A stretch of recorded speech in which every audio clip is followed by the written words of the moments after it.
آج ہم سورۃ القیامہ شروع کریں گے۔ نحمدہ و نصلی علی رسولہ الکریم، اما بعد فاعوذ باللہ من الشیطان الرجیم، بسم اللہ الرحمن الرحیم۔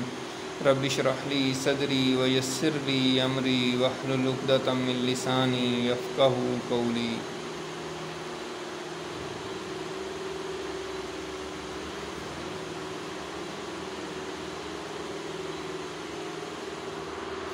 سورۃ القیامہ مکی صورت ہے، 2 رکوع اور 40 آیات ہیں۔ بسم اللہ الرحمن الرحیم۔ لا اقسم بیوم القیامہ ولا اقسم بالنفس اللوامہ ایحسب الانسان ان لن نجمع عظامہ بلی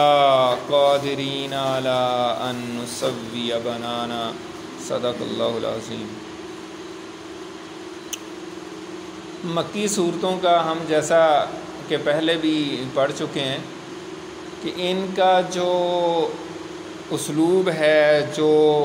زبان ہے، جو کلام ہے، وہ بہت سٹرانگ لینگویج استعمال کی گئی ہے، کیونکہ اہل مکہ اور خاص طور پہ اہل قریش جو ہے نا، اوورال ویسے تو عرب ہی سارے اپنے آپ کو اہل زبان کہتے تھے اور باقی دنیا کو عجم یعنی گونگا کہتے تھے، لیکن خاص طور پہ مکے کے لوگ جو ہے نا وہ زبان دانی میں بہت ہی اوپر تھے۔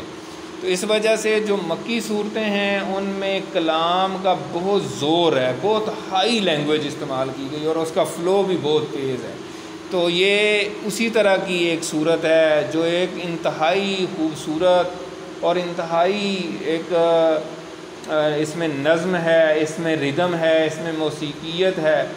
اور جس کو ڈاکٹر اسرار صاحب ڈیوائن میوزک کہتے ہیں وہ اس میں کے اندر پائی جاتی ہے۔ اور دوسری بات یہ ہے کہ یہ اس میں جو ہے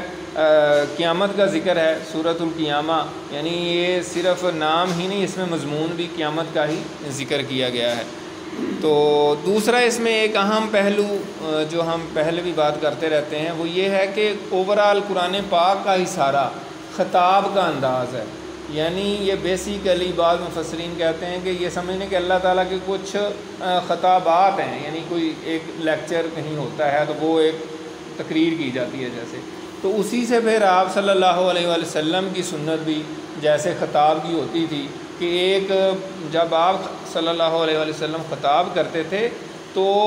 ایسے لگتا تھا جیسے اپنے لشکر کو کسی سے ڈرا رہے ہیں اور ان کو جوش دلا رہے ہیں، یعنی آپ کی آواز بلند ہو جاتی تھی اور سننے والا دیکھتا تھا، یعنی کہ آپ کی آواز میں ایک زور اور ایک جذبہ اور ایک وہ شدت آ جاتی تھی، یہ نہیں ہے کہ رام رام سے بول رہے ہوں۔ تو یہی انداز جو ہے قرآن مجید میں بھی اس طریقے سے پایا جاتا ہے۔ لا اقسم بیوم القیامہ، نہیں میں قسم کھاتا ہوں قیامت کے دن کی۔ نہیں کس بات پہ نہیں؟ یعنی اہل مکہ، مشرکین مکہ جن چیزوں کا انکار کر رہے ہیں، یعنی قیامت کا انکار کر رہے ہیں، تو لا سے ان سب کی نفی کی گئی ہے، اور پھر آگے اللہ تعالیٰ نے اپنی قسم کھائی ہے کہ میں قسم کھاتا ہوں قیامت کے دن کی۔ جیسے لا الہ الا اللہ ہم کہتے ہیں تو لا کہ کوئی معبود نہیں، ٹھیک ہے، پھر الا اللہ، تو اسی طریقے سے یہاں پہ لا اقسم بیوم القیامہ، نہیں میں قسم کھاتا ہوں یوم قیامت کی۔ اور قیامہ کا لفظ جو ہے عربی میں اگر غور کریں ہم تو قیام سے ہی نکلا ہے، کھڑی ہونے والی، یعنی وہ کھڑی ہو جائے گی، یعنی کہ اس دن پھر ایک سلسلہ جو ہے قیامت کا جو ہے نا وہ قائم ہو جائے گا۔ ولا اقسم بالنفس اللوامہ، اور نہیں میں قسم کھاتا ہوں نفس ملامت گر کی، ایسا نفس جو انسان کو ملامت کرتا ہے۔ انسان کے نفس کی 3 حالتیں مفسرین نے، محدثین نے، علماء کرام نے اور جو تصوف کے لوگ ہیں اہل تصوف نے بیان کی ہیں۔ تو سب سے پہلے، اور یہ قرآن مجید میں بھی بیان ہوئی ہیں، تینوں حالتیں قرآن مجید میں بھی بیان ہوئی ہیں۔ تو سب سے پہلے جو انسان کا نفس ہے، ان ریفائنڈ جو نفس ہے، جو بالکل جس کی کوئی تربیت نہ ہوئی ہو، اس کو نفس امارہ کہتے ہیں، جو برائیوں کی انسان کو ترغیب دیتا ہے، بری باتیں سجاتا ہے، برے خیالات، برے آئیڈیاز دیتا ہے کہ یوں کریں وہ کریں۔ اور یہ سورہ یوسف میں آتا ہے، جیسے اس میں آتا ہے کہ ان الامارۃ بالسوء، یعنی جو نفس امارہ ہے وہ برائی کی ہی ترغیب دیتا ہے، وہ برائی کی طرف ہی لے کر جاتا ہے۔ اور اس کے بعد اگر تھوڑی سی اس کی ٹریننگ ہو، اچھی صحبت اختیار کی جائے، اچھے لوگوں کے ساتھ بیٹھا جائے، تو پھر وہ نفس جو ہے وہ ملامت کر، نفس لوامہ بن جاتا ہے، یعنی جو برا کام کریں گے تو وہ آپ کو ملامت کرے گا، اور اسی کو ہی جو ہے نا ضمیر کہا جاتا ہے اور کانشیس کہا جاتا ہے۔ انسان کی جو ایک ضمیر ہے، کہتے ہیں کہ زندہ ضمیر لوگ اور بے ضمیر لوگوں کی جیسے ہم بات کرتے ہیں، تو یہ نفس جو ہے وہ جب بھی کچھ غلط کرے گا تو اندر سے یہ چیخنا شروع کر دیتا ہے کہ تم نے غلط کیا ہے، نہیں یہ تم نے زیادتی کیا۔ آپ اوپر سے اس کو 100 بہانے بنائیں کہ نہیں میں نے تو یہ اس لیے کیا ہے، میرے پاس اس کی بڑی دلیل ہے، تو وہ اندر سے زور لگائے گا کہ نہیں یہ غلط کیا، آپ اس کو دباتے رہتے ہیں، چپ کراتے ہیں۔ اور یہ صرف برائی کرنے پہ نہیں، کام نیکی کرنے پہ بھی ملامت کرتا ہے، یعنی آپ نے ایک اچھا کام کرنا تھا، آپ بہت اعلیٰ کوالٹی کا کام کر سکتے تھے نیکی میں، اب جیسے دنیا میں تو آپ بہت ترقی کرتے کرتے بہت اوپر چلے جاتے ہیں، لیکن اگر نیکی کے کاموں میں آپ وہ بیسک لیول کی ہی چیزیں کریں اور بہت ہی منیمم لیول کی کریں کہ بس میں نے اس سے آگے نہیں جانا، تو پھر بھی یہ نفس آپ کو ملامت کرے گا کہ یار دنیا میں تو تم نے بڑی ترقی کر لی ہے لیکن دین کے معاملے میں تم بالکل ہی سیریس نہیں ہو، تو یہ ادھر بھی آپ کو ملامت کرے گا کہ نہیں کچھ ہونا چاہیے۔ اور تیسرے نفس کی جو حالت ہے وہ ہے پھر نفس مطمئنہ، اور نفس مطمئنہ جو ہے وہ سورۃ الفجر میں اللہ تعالیٰ نے بیان کیا ہے کہ جب اس مطمئنہ روح کو کہا جائے گا کہ آپ جنت میں داخل ہو جائیں، اللہ تعالیٰ کی طرف سے حکم ہوگا، یعنی جو مطمئن روح ہے، تو یہ مفسرین نے بیان کیا ہے کہ یہ انبیاء کرام کی ہوتی ہے اور صلحاء اور اولیاء کرام کی ہوتی ہے، جن کا نفس پھر جو ہے نا وہ مطمئن ہو جاتا ہے اللہ تعالیٰ کی رضا پہ، اور جو کچھ ہو رہا ہوتا ہے وہ اس پہ بڑا سیٹسفائیڈ ہوتا ہے اور مطمئن ہوتا ہے، اور اسی کو پھر کہا جاتا ہے کہ تم جنت میں داخل ہو جاؤ، اللہ تعالیٰ تم سے راضی ہے۔ تو یہ نفس کی 3 حالتیں جو ہے نا مفسرین نے بیان کی ہیں۔ اَيَحْسَبُ الْإِنسَانُ أَن لَّن نَّجْمَعَ عِظَامَهُ، کیا انسان یہ سمجھتا ہے کہ ہم اس کی ہڈیوں کو جمع نہیں کریں گے؟ ظاہر ہے قیامت صورت کا نام ہے، تو اسی طرح قیامت کے احوال جو ہیں اس میں بیان کیے جا رہے ہیں، اور یہ مکہ اور اہل مکہ کے لوگ جو تھے اور مشرکین جتنے بھی تھے وہ ان کا یہ عقیدہ تھا کہ نہیں مر کے کہاں، اور حضور پاک صلی اللہ علیہ وسلم کے سامنے آ کے بعض ایسے کافر و مشرک تھے کہ وہ مرے ہوئے لوگوں کی بسیدہ ہڈیاں لا کے حضور پاک کے سامنے ایسے کر کے اس کو بالکل مسل کے ایسے کر کے کہتے تھے یہ آپ زندہ کریں، آپ کہتے ہیں کہ ہڈیوں کو اللہ تعالیٰ مردہ کو زندہ کرے گا تو اس کو کریں، یہ تو اڑ گئی، اس طرح طنز کرتے تھے۔ تو اللہ تعالیٰ یہاں کہہ رہے ہیں کہ کیا انسان یہ سمجھتا ہے کہ اس کی ہڈیوں کو ہم جمع نہیں کریں گے؟ بلا، کیوں نہیں کریں گے، بلا قادرین علی ان نسوی بنانا، کیوں نہیں، بلکہ ہم تو قادر ہیں اس پر کہ ہم درست کر دیں اس کی پور کو، یعنی اس کے ایک ایک جوڑ کو ہم جو ہے نا درست کر دیں گے، اور ہم اس پر پوری طرح قادر ہیں۔ اور مفسرین نے اس میں بڑی لمبی چوڑی بحثیں کی ہیں، جیسے انسان ہے تو وہ دوبارہ کس طرح اٹھایا جائے گا، جیسے سارا کچھ گل سڑ جائے گا انسان کا، لیکن ریڑھ کی ہڈی کا آخری جو مورا ہے وہ ایک بیج کے طور پہ اس کی قبر میں پڑا رہے گا، اور وہاں سے انسان دوبارہ اٹھایا جائے گا، اور وہ اسی سے ڈیولپ ہوتے سارا۔ اور وہ کہتے ہیں کہ یہ انگلی کی جو پورے ہیں جو خاص طور پہ جو فنگر پرنٹس کے لیے ہم استعمال کرتے ہیں، وہ کہتے ہیں یہ سب سے آخر میں یہ بنتی ہیں، انسان ڈیولپ ہوتے سارا جسم بن گیا، انگلیاں بن گئی ہیں، اور آخر میں یہ لیئر چڑھتی ہے، جیسے کبھی کسی کو کٹ لگ جائے یا اتر بھی جائے تو وہ آخر میں پھر اوپر اسی ڈیزائن کی چڑھ جاتی ہے۔ اور حیرت انگیز بات ہے، ہم سب کو معلوم ہے فنگر پرنٹس کے بارے میں کہ پوری دنیا میں اس وقت 8 ارب انسان ہیں، کسی ایک کی بھی فنگر پرنٹس دوسرے سے نہیں میچ کرتے، تو یہ اللہ تعالیٰ کی قدرت کا شاہکار ہے، اور بڑی اس پہ ریسرچ بھی ہوئی ہے، لیکن کسی کے وہ 100% میچ نہیں کرتی۔ پہلے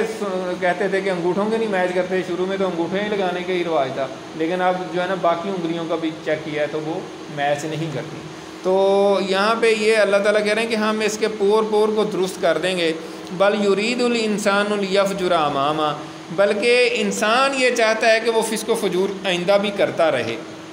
یعنی وہ قیامت کا انکار کس وجہ سے کر رہا ہے؟ آپ دیکھیں یہ تو مشرکین مکہ کی بات ہو رہی ہے، ہمارے اپنے معاشرے میں جو لوگ دو نمبریاں کرنے والے ہوں گے، جو فراڈیے ہوں گے، جو غلط قسم کے کام کرتے ہیں، ان کو آپ جنت اور دوزخ کی بات کریں، کہیں کہ مرنا ہے، قیامت کا دن ہے، تو وہ کہیں گے جا یار ایسی مولوی باتیں کرتے رہتے ہیں، کیسی باتیں کر رہے ہو یار تمہیں، یار یہ مولویوں والی باتیں کر رہے ہیں، جاؤ یار کام کرو، ہم انجوائے کر رہے ہیں۔ تو یہ انسان کی نفسیات بیسیکلی یہاں پہ عمل دخل ہے اس کا، کہ وہ اس کو ماننا ہی نہیں چاہتا کہ مر کے زندہ ہونا ہے اور اللہ کے حضور پیش ہونا ہے، کیونکہ یہ تسلیم کرنے سے یہ سیدھا سیدھا بات آتی ہے کہ پھر اس کا مطلب ہے کہ یار جواب دہ ہونا تو پھر ہم ایسے کام نہ کریں، تو اس کا انکار ہی کر دو کہ نہیں ایسا نہیں ہونا ہے، ایسے مولویوں نے گھڑی ہوئی ہے، یہ دنیا مٹھی اور اگلی کس نے ڈٹھی، پنجابی میں محاورہ بنایا ہوا ہے۔ یسأل ایان یوم القیامہ، اسی وجہ سے وہ کہتا ہے کہ یہ قیامت کا دن کب قائم ہوگا، یعنی یہ اس کو کوئی توبہ تائب نہیں ہونا، اس نے کوئی اللہ کے حضور سرنڈر نہیں کرنا کہ یا اللہ میں بس معافی مانگتا ہوں تو مجھے پتہ چل جائے توبہ قیامت کب قائم ہونا، نہیں، یہ تنزیہ، یعنی حضور پاک کو آ کے کہتے تھے کہ قیامت، پھر آپ کہتے ہیں روز کہ قیامت قائم ہونی ہے تو کب قائم ہونی ہے، تھوڑا بتا دیں ہمیں، تو تنزیہ انداز میں یہ کافر کہتے تھے۔ فائزہ، اب پھر اللہ تعالیٰ جس انداز سے وہ پوچھ رہے ہیں پھر اللہ تعالیٰ نے ویسے ہی اس کا جواب دیا آگے، فائزہ باریک البصر وخسف القمر وجمع الشمس والقمر، یعنی وہ دن، قیامت کا دن جب قیامت قائم ہوگی تو آنکھیں چندیا جائیں گی، ایسے حادثے ہوں گے اور ایسے زمین جو ہے وہ پہاڑوں سے ٹکرا ماری جائے گی اور سیارے آپس میں ٹکرائیں گے، پتہ نہیں کیا لائٹننگ ہوگی اور کیا کچھ ہوگا، تو آنکھیں چندیا آ جائیں گی، آنکھیں خیرہ ہو جائیں گی۔ اور دوسرا اس کا مفہوم مفسرین نے یہ بیان کیا ہے کہ دہشت ناک قسم کے معاملات ہوں گے اور ایسے خوفناک قسم کے معاملات ہوں گے کہ آنکھیں پھٹی کی پھٹی رہ جائیں گی۔ وخسف القمر، اور چاند جو ہے وہ بے نور ہو جائے گا، چاند ایک تو جس طرح اس کو چاند گرہن لگتا ہے تو بے نور ہو جاتا ہے، اور خسف کا دوسرا معنی ہوتا ہے دھنس جانا، تو چاند جو ہے وہ سورج میں جا کے دھنس جائے گا، جیسے اگلی آیت میں آ گیا وجمع الشمس والقمر، اور سورج اور چاند جو ہے نا جمع کر دیے جائیں گے۔ تو مفسرین کہتے ہیں کہ شاید گریویٹیشنل جو فورس ہے وہ ایسی ہوگی کہ سورج جو ہے وہ چاند کو اپنی طرف کھینچ لے گا اور وہ جا کے اس میں ضم ہو جائے گا اور دونوں وہ جمع ہو جائیں گے، تو پھر دونوں کا نور ختم ہو جائے گا اور دونوں کی جو ہے نا روشنی جاتی رہے گی۔ یقول الانسان یومئذ این المفر، اب جو انسان دنیا میں بڑا دندناتا پھرتا تھا، بڑا بدماش بنا ہوا تھا اور انکار کر رہا تھا، طنز کر رہا تھا کہ کب قیامت قائم ہونی ہے، بتائیں لے آئیں قیامت، کیا آپ نے ایسی باتیں کرتے رہتے ہیں، تو اس وقت جو ایسا انسان ہے وہ کیا کہے گا، یقول الانسان یومئذ این المفر، اس دن انسان کہے گا کہ کدھر ہے بھاگنا، بھاگنے کی جگہ نہیں مل رہی، کدھر کو بھاگیں، کوئی کہاں جائیں، کلا لا وزر، ہرگز نہیں، کوئی پناہ گاہ نہیں، وزر کہتے ہیں قلعے کو جہاں پہ جا کے کوئی بندہ پناہ لے لیتا ہے، ٹھیک ہے، تو اس دن کوئی جائے پناہ نہیں ہوگی، کہیں کوئی ٹھکانہ نہیں ملے گا، کیا ہوگا، الی ربک یومئذ المستقر، سوائے رب کے اللہ کے حضور ہی مستقر ہوگا، اللہ کے حضور ہی سب کو ٹھکانہ پکڑنا پڑے گا، اللہ کے حضور ہی آنا پڑے گا اور وہاں پہ پھر جواب بھی دینا پڑے گا، اور وہاں انسان کو پھر خود ہی بتا بھی دیا جائے گا، ینبأ الانسان یومئذ بما قدم واخر، اس دن انسان کو خبردار کیا جائے گا جو کچھ اس نے آگے بھیجا اور جو کچھ اس نے پیچھے چھوڑا۔ یہ بڑی اہم آیت ہے اور اس پہ مفسرین نے بڑی تفصیل سے بحث کی ہے کہ انسان کو قیامت کے دن یہ بتایا جائے گا کہ اس نے آگے کیا بھیجا ہے اور پیچھے کیا چھوڑا ہے۔ بڑا اہم معاملہ ہے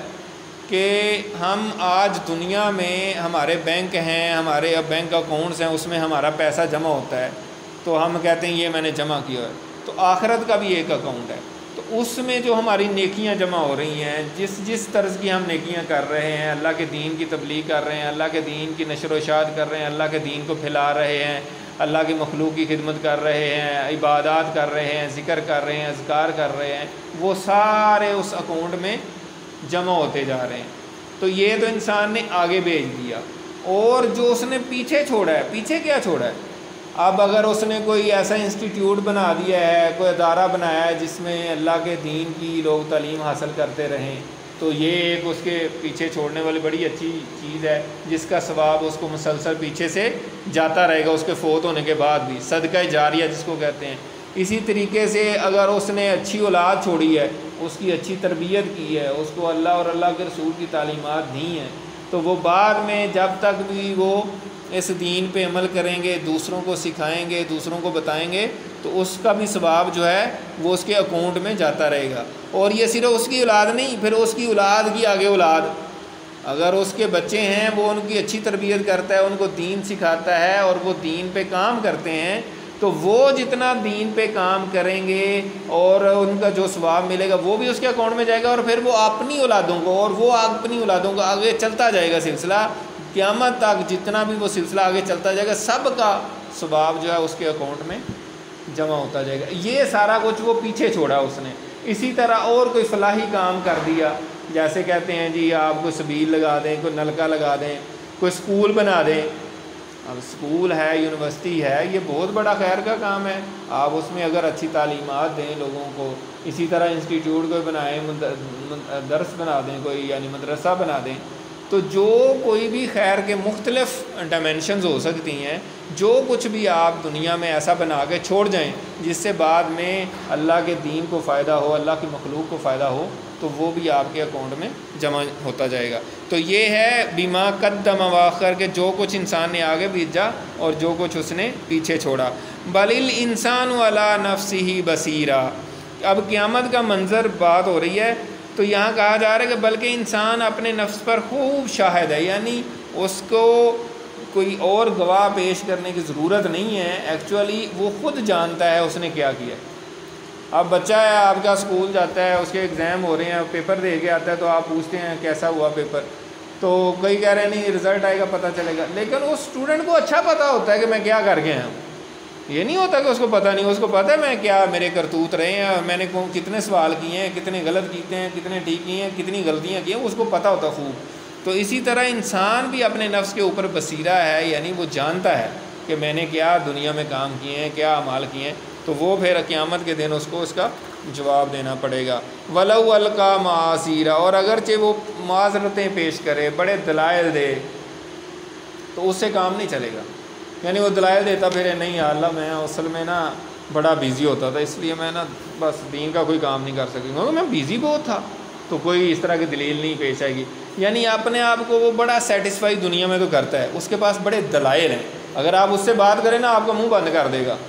کہ یار نہیں یہ آپ کو بس ایسے ہی ہے، دیکھیں یہ بھی تو کام ہے، وہ بھی کام ہے، یہ بھی کام ہے، یہ بھی کرنے ہیں، وہ بھی کرنے ہیں۔ تو دین کی جو اہمیت ہے یا اس حوالے سے جو اللہ اور اللہ کے رسول کی تعلیمات ہیں ان کی اہمیت کتنی ہے، وہ اس کو اس طرح سے نہیں لیتا، وہ کہتا ہے یار اور بھی کام کرنے ہیں، میں اور بھی مصروف ہوں۔ تو وہ پھر جو ہے وہ یہ جتنے بھی دلائل ہیں وہ اس کے کام نہیں آئیں گے، خواہ جتنی معذرتیں پیش کرے کہ نہیں میرے پاس یہ معذرت ہے، وہ معذرت ہے، میرے پاس یہ دلیل ہے، تو وہ وہاں پہ کام نہیں آئے گی۔ اب آگے جو 2-3 آیات ہیں ان کو جملہ معترضہ بھی کہہ سکتے ہیں، اور یہی تحویل جو ہے نا خطاب بھی ہوتا ہے قرآن مجید میں، ہم پہلے بھی پڑھا ہیں کہ جب ایک کانٹینوس خطاب ایک بات ہو رہی ہوتی ہے تو کبھی وہ بات یکدم چینج ہو جاتی ہے، جیسے ایک سپیکر بات کر رہا ہو تو بیچ میں کہے یار ایک گلاس پانی تو پلا دیں، کہتے ہیں نا، بولتے مطلب ایک لیکچر ایک موضوع پہ ہو رہا ہے تو وہ کہتا ہے یار ایک گلاس پانی پلائیں، تو وہ لیکچر کا اس طریقے سے نہیں ہے، لیکن وہ بھی ایک طرح سے بات بیچ میں، یا بیچ میں کوئی اور بات کر دیتا ہے، تو اس طریقے سے یہاں پہ اب موضوع تھوڑا سا چینج ہو رہا ہے۔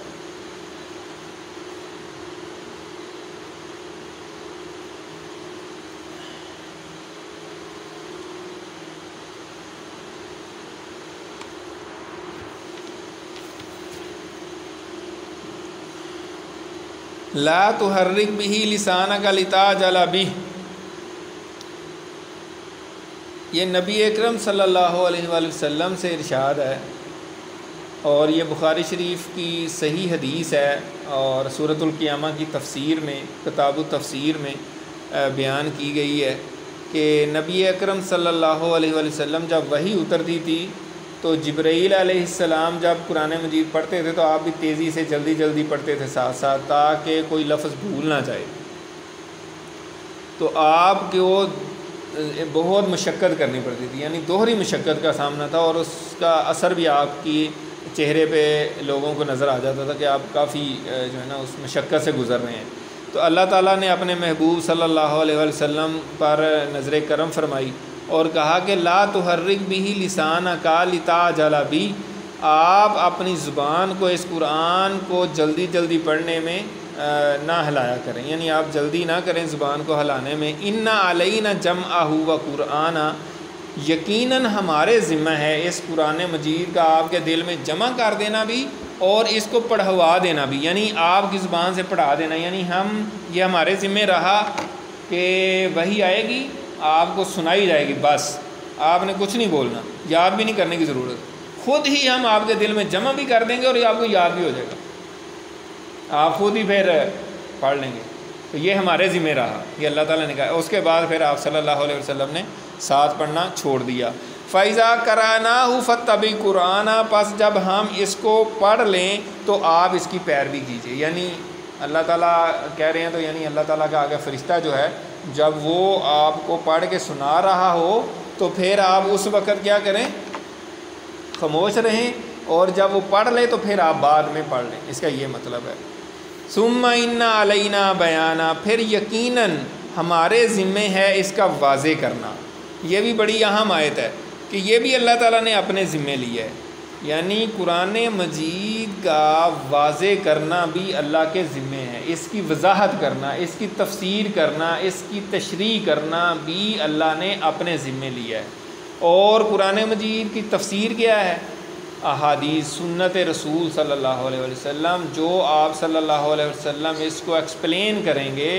وہ۔ اس وجہ سے بڑے بڑے اسکالرز نے، محدثین نے اور مفسرین نے یہ بیان کیا ہے کہ آپ صلی اللہ علیہ وسلم پر 24,000 سے زیادہ دفعہ وحی نازل ہوئی ہے۔ قرآن مجید 6,600 کچھ آیات ہے، لیکن آپ پر وحی کتنی دفعہ اتری ہے؟ 24,000 سے بھی زیادہ دفعہ۔ تو باقی جو ہے وحی خفی کہلاتی ہے، یعنی ایک وحی ہے وحی مطلوع جس کو ہم تلاوت کرتے ہیں، یا وحی ظاہری جو مطلب ظاہراً وحی ہے یعنی قرآن مجید، اور ایک وحی خفی یعنی جو قرآن مجید میں نہیں ہے لیکن اللہ نے اس ادر دین قرآن جو ہے آپ کو وحی کی ہے اور چیزیں جو ہے نا وضاحت کی ہے۔ تو اللہ تعالیٰ نے کہا ہے کہ ہمارے ذمے ہے دونوں چیزوں کی حفاظت کرنا، تو قرآن مجید کی حفاظت کرنا بھی اللہ کے ذمے ہے، اور حدیث کی اور سنت رسول کی حفاظت کرنا بھی اللہ کے ذمے ہے۔ اور یہ تاریخ سے بھی ثابت ہو چکا ہے 1400 سال سے کہ واقعتاً یہ بات درست ہے، یہ کوئی فلاسفیکل بات نہیں ہے، کوئی صرف تھریٹیکل بات نہیں ہے۔ 1400 سال 1450 سال یہ بتا رہے ہیں کہ مسلمانوں نے جس طرح حدیث کو اور سنت کو جمع کیا ہے اور اس کی حفاظت کی ہے، اور یہ اللہ تعالیٰ نے کروائی ہے، پوری دنیا جو ہے یہ مسلمانوں کا بہت اعلیٰ اعزاز سمجھتی ہے، علمی طور پہ اس کو تسلیم کیا جاتا ہے کہ یہ واحد قوم ہے کہ جنہوں نے اپنے رسول کی باتوں کو صرف یاد ہی نہیں رکھا، پوری چین کو بھی یاد رکھا کہ کس نے کس سے سنا، کس سے کس نے سنا اور کس سے کس نے سنا، اور آخر آپ صلی اللہ علیہ وسلم تک بات پہنچ جاتی ہے۔ ایسی اتھنٹیکیٹڈ بات اور اتنی اتھارٹی کے ساتھ اور اتنی پرفیکٹ جو ہے وہ دنیا میں کسی قوم کے پاس بات نہیں ہے کہ اس طرح، مطلب تورات ہے یہودیوں کے پاس ہے، انجیل عیسائیوں کے پاس ہے، ان کو یہ نہیں پتہ یہ کس نے لکھی ہے اور کس سے سنی ہے، ان کے پاس کوئی چین موجود نہیں ہے، کوئی اس کا سند موجود نہیں ہے کہ کس نے کہا۔ تو یہ مسلمانوں کا اعزاز ہے۔ تو یہ اس وجہ سے اللہ تعالیٰ نے کہا ہے کہ اس کا بیان بھی قرآن مجید کا وہ ہمارے ذمہ ہے اور اس کی حفاظت بھی ہمارے ذمہ ہے۔ یہ بیان جو ہے یہ جملہ معترضہ کے طور پہ یہاں پہ آ گیا، یعنی تحویل کلام ہے، یعنی موضوع چینج ہوا تھا، پھر اب وہی موضوع دوبارہ سے شروع ہوتا ہے۔ کلا بل تحبون العاجلہ، ہرگز نہیں بلکہ تم دنیا سے محبت کرتے ہو۔ عاجلہ دنیا کو کہتے ہیں، یعنی جلد مل جانے والی۔ آخرت ہے وہ تو ایک صبر آزما کام ہے، پتہ نہیں جب فوت ہوں گے پھر اللہ کے حضور پیش ہوں گے، کب ہوگا یہ معاملہ، وہ دور کی بات ہے۔ اور عاجلہ دنیا،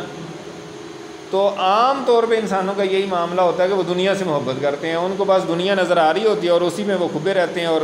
پھنسے رہتے ہیں۔ تو یہاں اللہ نے یہی کہا ہے کہ کلا، ہرگز نہیں، بل تحبون العاجلہ، بلکہ تم پسند کرتے ہو دنیا کو، وتذرون الآخرہ، اور چھوڑے ہوئے ہو آخرت کو۔ یعنی تم نے آخرت کو جو ہمیشہ ہمیشہ کی زندگی ہے اس کو بالکل پس پشت ڈال دیا ہوا ہے، اس کو اگنور کیا ہوا ہے، اس کو تم نے بالکل، اب کوئی امپورٹنس نہیں ہے تمہاری نظروں میں اس کی، یعنی اس کو تم نے بالکل ہی اگنور کر کے رکھا ہوا ہے کہ وہ کوئی چیز ہی نہیں ہے۔ تو اس وجہ سے یہاں کہا جا رہا ہے کہ وَتَذَرُونَ الْآخِرَةَ، تو اس کا نتیجہ کیا ہوگا؟ اس کا نتیجہ کیا ہوگا کہ وجوہ یومئذ ناظرہ،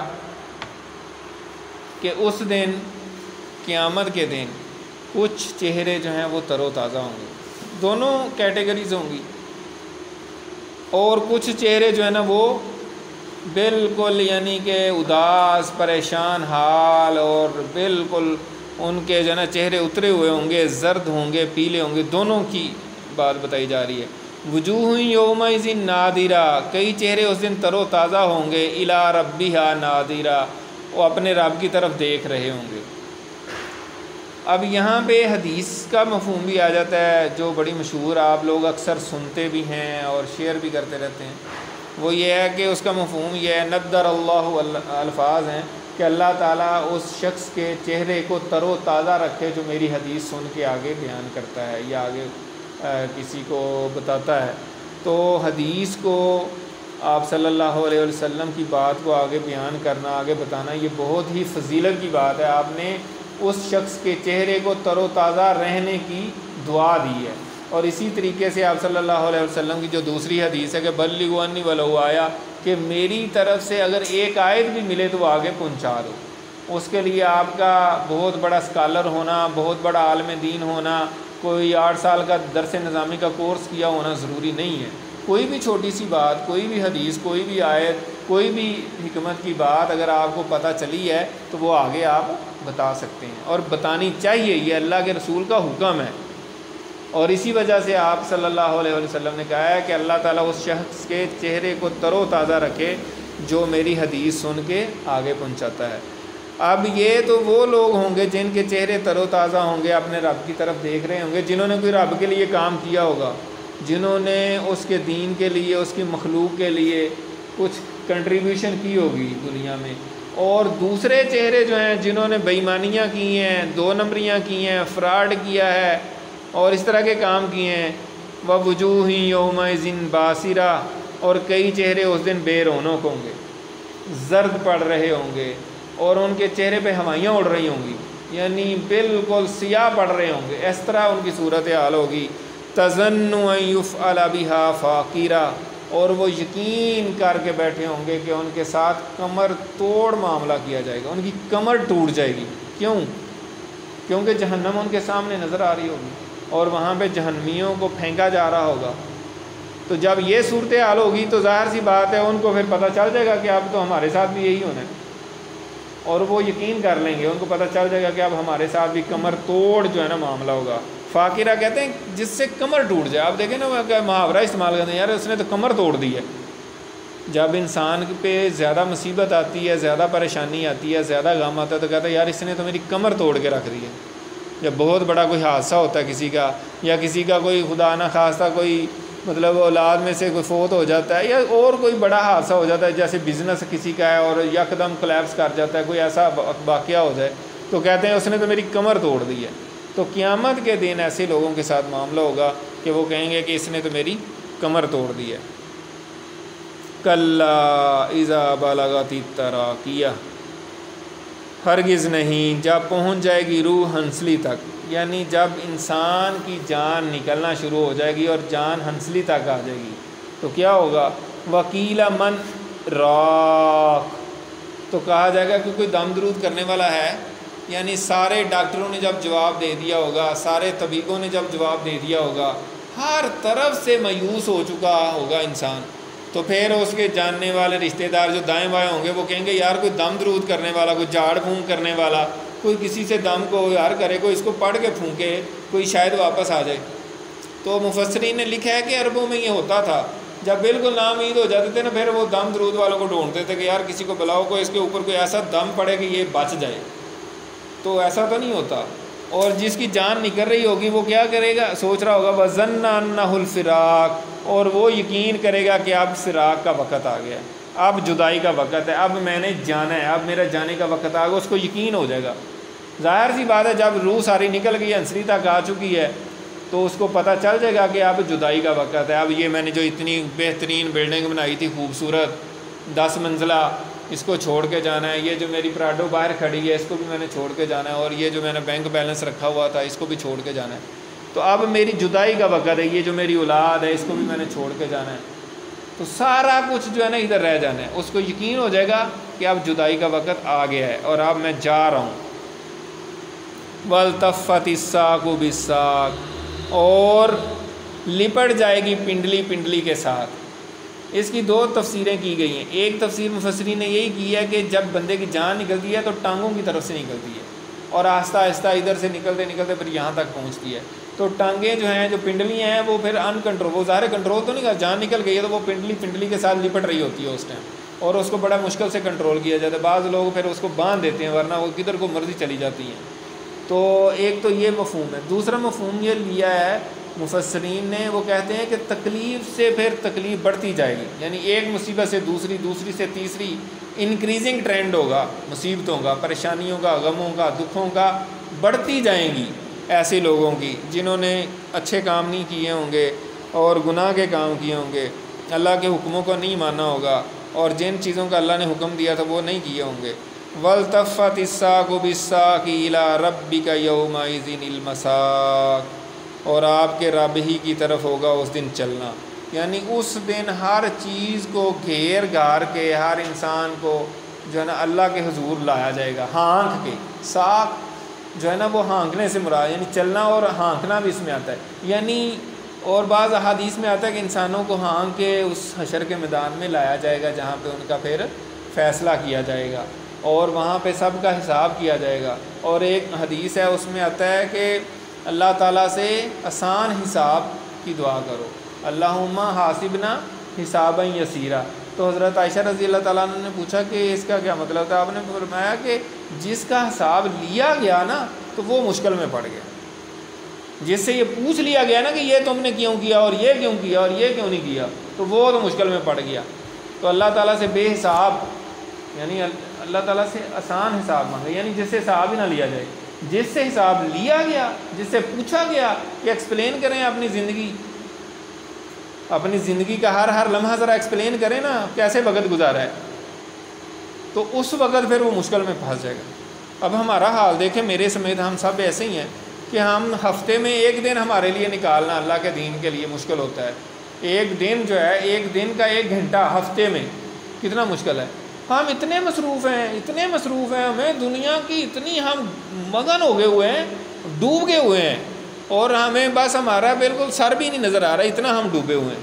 تو اس دنیا کی مصروفیت سے نکل کے ہم سیریسلی اور سنسیئرلی اللہ تعالیٰ کے دین کے لیے تھوڑی بہت کوششیں کریں. اگر امت مسلمہ میں کچھ لوگ اس طرح نکلیں اور سیریس اور سنسیئرلی اور جان لے کے، کوشش کر کے، پین لے کے اگر کام کریں تو امت مسلمہ بہتر ہو سکتی ہے. ایسی بات نہیں ہے کہ نہیں ہو سکتی، لیکن اصل مسئلہ یہ ہے کہ ہم سارے کے سارے، میرے سمیت سارے دنیا میں مصروف ہیں، ہمارے پاس ٹائم ہی نہیں ہے. تو جب پوری امت کے پاس کسی کے پاس ٹائم ہی نہیں ہے تو پھر جو ہو رہا ہے ہمارا ساتھ وہی ہونا چاہیے تھا، اور وہ ہو رہا ہے. مطلب اس میں تو کوئی اچنبے کی بات نہیں ہے نا. جب آپ اللہ کے دین کے لیے اور امت کی بہتری کے لیے اور اسلام کی بہتری کے لیے ہم اپنے زندگی کے کروڑوں جو ہے نا گھنٹوں میں سے بھی کچھ نہیں نکالتے اور لاکھوں گھنٹوں میں سے کوئی ٹائم نہیں نکالتے، تو پھر ظاہر سی بات ہے امت مسلمہ انسانوں کا ہی نام ہے نا. یہ کوئی ایسی چیز تو نہیں ہے کہ امت مسلمہ کہیں اور کھڑی ہے اور ہم کہیں اور ہیں تو وہ امت مسلمہ خود ہی کر لے سارا کچھ. اور امت مسلمہ پہ جو زوال ہے اور امت مسلمہ پہ جو تنزل کا وقت ہے اور امت مسلمہ کو جو ذلیل و خوار کیا جا رہا ہے پوری دنیا میں، اور امت مسلمہ کی جو انسلٹ ہو رہی ہے پوری دنیا میں، تو اس کے ذمہ دار ہم خود ہی ہیں نا. اللہ تعالیٰ نے دنیا میں تو سارا نظام سب کے لیے برابر رکھا ہوا ہے. جو محنت کرتا ہے وہ اوپر چلا جاتا ہے، جو نہیں کرتا وہ نیچے چلا جاتا ہے. دنیا میں اللہ تعالیٰ نے یہ نہیں رکھا کہ نہیں جی یہ مسلمان ہے تو میں ان کو ایسی بالکل بغیر کسی وجہ کے ترقی دے دوں اور ان کو کہوں چلو بھائی تم اوپر اڑ جاؤ، یہ نہیں ہے اللہ تعالیٰ کا سسٹم۔ تو اس کے لیے ہمیں محنت کرنے کی ضرورت ہے۔ جب ہم نے محنت کی ہے، کوشش کی ہے، اس وقت ہم بھی اوپر تھے، جب ہم نے چھوڑ دیا اور ہمارا حال سب کے سامنے ہے۔ اب پھر جیسے پچھلی صورت میں ایک کافر کا ذکر تھا بغیر نام لیے، اب پھر ایک کافر کا ذکر آ رہا ہے، ابو جہل کا، نام لیے بغیر۔ فلا صدق، اب پھر تحویل خطاب ہے، یعنی اب خطاب پھر ایک چینج ہو گیا، اب کسی اور طرف جو ہے نا روئے سخن ہے، یعنی کلام کسی اور طرف پھر گیا ہے۔ فلا صدق ولا صلی، چنانچہ نہ تو اس نے تصدیق کی اور نہ نماز پڑھی، یعنی ابو جہل کی بات ہو رہی ہے، اور اس طرح کے اور جو بھی، یعنی یہ تو شان نزول کے لحاظ سے بات ہو سکتی ہے، لیکن یہ تو جنرل بات ہے قرآن مجید کی کہ ہر کوئی ایسا شخص جو نہ تو رسول کی تصدیق کرے قرآن مجید کی، اللہ کے دین کی، اور نہ نماز پڑھے۔ ولیکن کذب وتولی، اور لیکن اس نے جھٹلایا اور روح گردانی کی، یعنی ایک تو یہ ہے کہ اللہ کے رسول کو جھٹلایا کہ یہ اللہ کے رسول نہیں ہے، قرآن کو جھٹلایا، اور پھر منہ بھی پھیر لیا اور روح گردانی کی۔ ثم ذهب الى اهله يتمطى، تو پھر وہ اپنے گھر والوں کی طرف چل پڑا اتراتا ہوا، بڑا یعنی کہ میں بڑی توپ چیز ہوں، میں بہت بڑا فلاسفر ہوں، اور مجھے ابو الحکم کہتے ہیں، یعنی ابو جہل کو اسلام نے نام دیا، اللہ کے رسول نے نام دیا ابو جہل، جہالت کا باپ۔ وہ اہل مکہ جو ہے اس کو کیا کہتے تھے؟ ابو الحکم، حکمت کا باپ، یعنی دانش مند جو ہے نا وہ شخص اس کو سمجھتے تھے، یعنی دانش کا بھی باپ، وزڈم کا باپ، یعنی بہت وائز شخص ہے یہ، اور بڑا عقل مند ہے، بڑا انٹیلیجنٹ ہے۔ اور پچھلی صورت میں بھی ہم نے ایک انٹیلیجنٹ شخص کا ذکر پڑھا ہے۔ تو دنیا میں انٹیلیجنٹ ہونا، ذہین ہونا، فتین ہونا، زیادہ روپے کمانا، جیسے ولید بن مغیرہ کی پچھلی دفعہ ہم نے بڑی تفصیل سے بتایا تھا کہ اس کی دولت جو ہے وہ مکہ سے لے کر طائف تک پھیلی ہوئی تھی، اتنا مالدار شخص تھا وہ۔ تو اللہ تعالیٰ نے اس کے بارے میں کیا کہا، اور اس کی عقل کے بارے میں کیا کہا کہ تمہاری عقل ساری ماری گئی ہے ادھر آ کے، تم نے حق جانتے ہوئے اس کا انکار کر دیا ہے۔ تو یہی حال جو ہے وہ اس شخص کا ہے، خواہ وہ اس مکہ کے دور کا ہو، یعنی آپ صلی اللہ علیہ وسلم کے دور کا، یا 200 سال بعد کا، یا 400 سال بعد کا، یا 1400 سال بعد کا۔ ہر وہ شخص جو اس قرآن کی تصدیق نہیں کرتا، نماز نہیں پڑھتا، اللہ کے آگے سرنڈر نہیں کرتا، اللہ کی عبادات نہیں کرتا، نماز سے مراد صرف نماز ہی نہیں ہے، یعنی اور اللہ کے جو احکامات ہیں اس پہ عمل نہیں کرتا، جھٹلاتا ہے، روح گردانی کرتا ہے، اور اپنے گھر والوں کے پاس، دوستوں کے پاس بڑا اتراتا ہوا جاتا ہے کہ یار دیکھو یار میں کتنا انٹیلیجنٹ ہوں، ذہین آدمی ہوں۔ تو اس کے لیے اللہ تعالیٰ نے کیا فرمایا؟ اولا لک فاولا، ہلاکت ہے تیرے لیے، پھر خرابی ہے، یعنی ہلاکت پر ہلاکت ہے۔ ثم اولا لک فاولا، پھر ہلاکت ہے تیرے لیے، پھر تباہی ہے، یعنی بار بار، یعنی 4 دفعہ جو ہے نا مختلف انداز سے اللہ تعالیٰ نے اس کے اوپر ہلاکت، تباہی، خرابی اس طریقے سے کہا ہے کہ تمہاری تباہی ہے، خرابی ہے، خرابی ہے تمہاری، تباہی ہے، تمہارا ستیہ ناس ہو، تمہارا ککھ کنڈا نہ رہے۔ یہ اللہ تعالیٰ کے الفاظ ہیں۔ پنجابی میں اگر الفاظ بندہ بیان کرے نا، کیونکہ جو آپ کی زبان ہوتی ہے، جب اس زبان میں آگے کوئی لفظ بیان کیا جاتا ہے نا، پھر دل دماغ کے آخری جڑوں تک پہنچ جاتا ہے۔ تو اللہ تعالیٰ کہہ رہے ہیں تیرا ککھ کنڈا نہ رہے، مر جائے تو، تیرا ستیہ ناس ہو، تیرا بیڑا غرق ہو، یہ اللہ تعالیٰ کہہ رہے ہیں۔ اولا لک فاولا ثم اولا لک فاولا ایحسب الانسان ان یترک سدی، کیا انسان یہ سمجھتا ہے کہ ہم اس کو شتر بے مہار کی طرح چھوڑ دیں گے؟ سدا کہتے ہیں ایسا اونٹ جس کو بے لگام چھوڑ دیا گیا اس کے مالک نے، بالکل جدھر مرضی جائے، جس کی مرضی فصل میں منہ مارتا پھرے، سدا اس کو کہتے ہیں۔ تو یہاں پہ انسان کے لیے اللہ تعالیٰ کہتا ہے کہ کیا انسان یہ سمجھتا ہے کہ ہم اس کو بالکل بے مہار چھوڑ دیں گے اور اس کا حساب نہیں لیا جائے گا؟ اس کو ہم نے ایسے ہی پیدا کیا ہے، اس سے کوئی حساب نہیں، یعنی ایسے ہی اللہ تعالیٰ نے فضول ہی دنیا بنا دی ہے اور انسان کو ایسے ہی بنایا ہے، اور نہ نیکی ہے، نہ بدی ہے، نہ حساب ہے، نہ کتاب ہے، نہ مرنا ہے، نہ جینا ہے، تو جو مرضی کو دندناتا پھرے اور جو مرضی کرتا پھرے، تو ایسی بات تو نہیں ہے۔ ایحسب الانسان ان یترک سدی، کیا سمجھتا ہے انسان یہ کہ وہ چھوڑ دیا جائے گا بیکار میں، یعنی ایسے ہی وہ شتر بے مہار کی طرح پھرتا رہے، اس کو پوچھا نہیں جائے گا۔ الم یک نطفۃ من منی یمنی، یہ جو انکار کر رہا ہے قیامت کا اور کہتا ہے جی قیامت میں نہیں مانتا، قیامت قائم ہونی ہے، کیسے ہوگی، میری تو عقل میں نہیں آتا، دلیل سے ثابت کریں، یہ کیسے ہوگا، یہ ہڈیاں ٹوٹی ہوئی اور یہ بوسیدہ ہڈیاں کیسے زندہ ہو سکتی ہیں، یہ میری سمجھ میں نہیں آتا یار، یہ عقل میں آنے والی باتیں نہیں ہیں، اور دین میں عقل کے بغیر اگر کوئی بات ہے تو وہ نہیں میں مانتا۔ آج کل کے دور میں ایسے بھی لوگ ہیں، وہ کہتے ہیں قرآن اور حدیث جو بھی ہے وہ عقل میں میری میں اترنا چاہیے۔ بھئی عقل آپ کی اتنی سی ہے، کائنات دیکھیں کتنی بڑی ہے، اللہ تعالیٰ نے کیا کیا کچھ نہیں بنا دیا، اور کسی بھی انسان کی عقل میں کوئی چیز نہیں آتی تو اس کا یہ انکار نہیں کیا جا سکتا۔ یعنی اصولی طور پہ یہ بات ہے کہ کوئی کسی چیز کا علم نہ ہونا اس چیز کے نہ ہونے کی دلیل نہیں ہوتی۔ یعنی مجھے ایک چیز کا علم ہی نہیں ہے، آپ کہیں جی وہ فلاں بندہ ہے اس کے پاس یہ نالج ہے وہ یوں کر لیتا ہے، یا ایک اس نے ایسی چیز بنائی ہے کہ وہ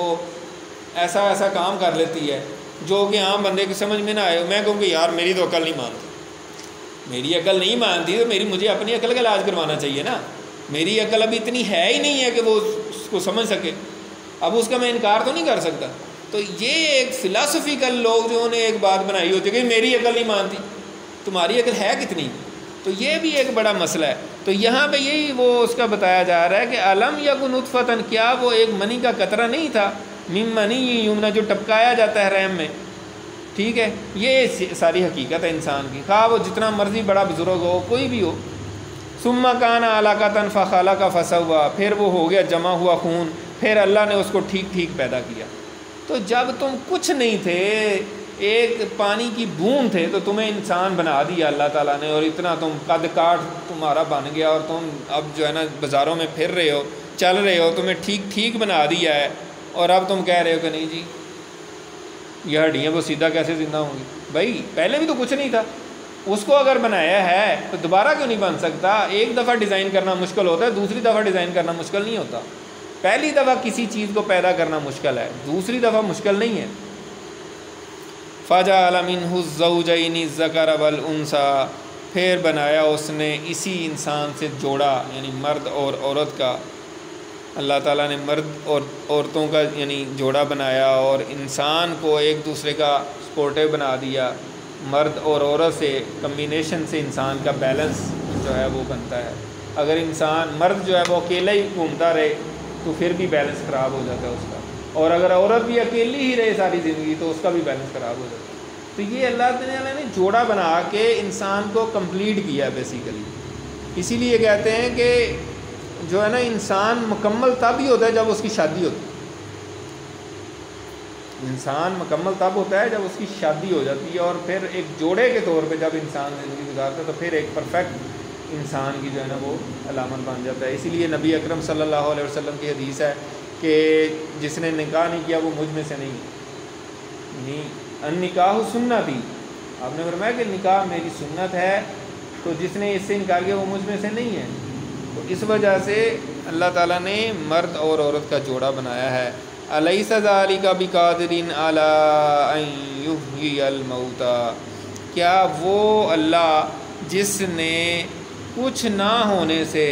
مٹی کے ذرات سے، پھلوں کے اور خوراک کے ذرات سے نچوڑ کرتے کرتے کرتے کرتے پانی کے قطرے سے تمہیں بنایا ہے، تو کیا جس نے انسان کو نر اور مادہ جوڑے کی شکل میں بنایا ہے، کیا وہ اس چیز پر قادر نہیں ہے کہ وہ دوبارہ مردوں کو زندہ کر دے؟ کیوں نہیں ہے، وہ قادر ہے، وہ سب کچھ کر سکتا ہے، اور یہی ہمارا عقیدہ ہے کہ اللہ تعالیٰ مردوں کو زندہ کرے گا، اور وہ پوری طرح قادر ہے۔ تو اللہ تعالیٰ سے دعا ہے کہ ہم نے آج جو پڑھا ہے سنا ہے، اللہ تعالیٰ ہمیں اس پر عمل کرنے کی توفیق عطا فرمائے، اور فکر آخرت عطا فرمائے، اور اس کو مستحضر رکھنے کی توفیق عطا فرمائے، یعنی اس کو اپنے سامنے رکھنے کی، یاد رہنے کی۔ اسی لیے احادیث میں آتا ہے نا کہ قبروں کی زیارت کرو تمہیں مرنا یاد آئے۔ تو تھوڑا بہت ہمیں جب یہ چیزیں ہم دیکھتے ہیں تو کچھ نہ کچھ دیر کے لیے ہمارے سامنے ہوتی ہے، پھر ہم دنیا میں مگن ہو جاتے ہیں، اور پھر بالکل بھولتے بالکل ہی بھول جاتے ہیں۔ تو وآخر دعوانا ان الحمد للہ رب العالمین۔